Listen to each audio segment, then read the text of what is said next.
Mm. You know, he could try and win a pawn. Okay.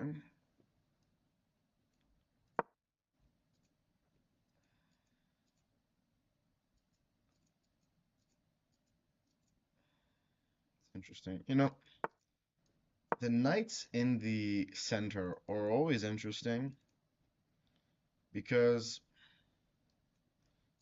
sometimes you have, sometimes they're really bad. This I'll just take and then, you know, you learn actually so much about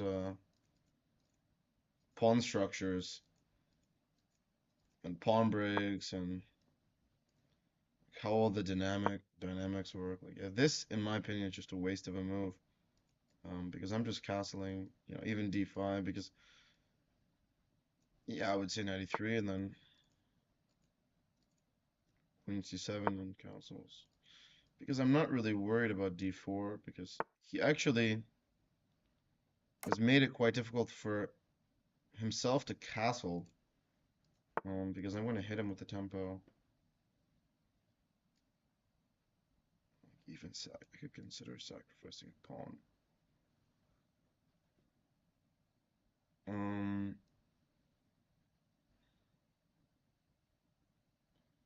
I'm gonna show some ambition. This is the main point.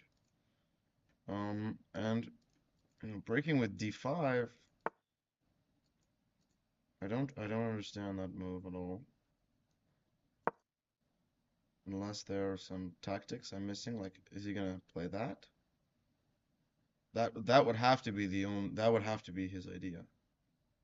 Um, which could be quite strong. Yeah, he misses it.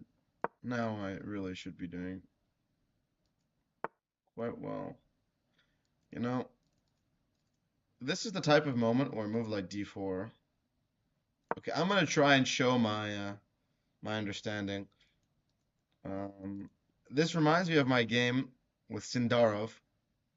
Uh, it was a critical game in the knockout. The thing is that you know when I play d4, I'm actually just sort of taking so much space, um, and it just really completely restricts his position. For example, do I have any tactics? Fine.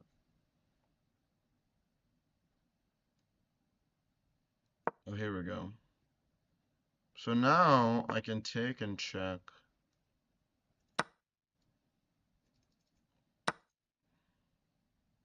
I wonder if there, yeah, no, this has to be it. And then this works because of not a four. Guys, so this is kind of, you know, I'm honestly giving a freestyle masterclass. What a beautiful sequence. You know, especially this d4 move, giving up the pawn with check.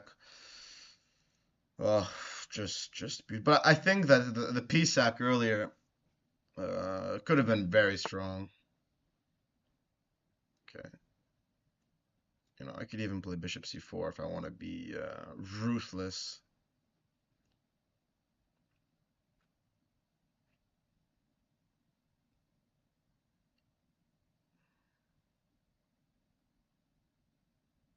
I think yeah, that was not a concern of mine.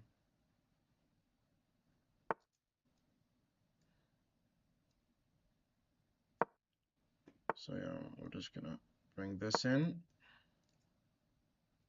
bring the rest of the pieces.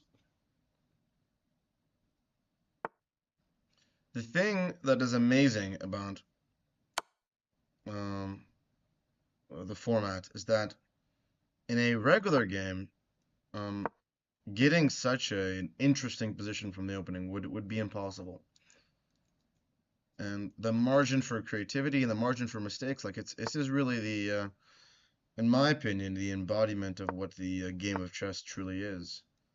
Um, because in regular chess, people, I'm not referring to my opponent, but people, you know, line opening so much. Yeah, this was honestly an amazing. Okay, queen c7. Yeah, a bit of a overly optimistic move. Oh wow, this entire sequence. Okay, so you guys see the interesting part about chess. So he played well, and at this point, the entire sequence hinges on his sort of, ability to see this position and understand that he's doing quite well, which I did understand that, and I was quite concerned. However, he didn't. Um, and in one move, he's losing, and d4 again. So, you know, I guess in blitz you can get away. Obviously, if I'm playing a classical game or a slower game, I probably just say, okay, time to play d5 and be solid and blah blah blah. But yeah, it's knight g4 was it, and then d4, just an amazing sequence. And this was just all great.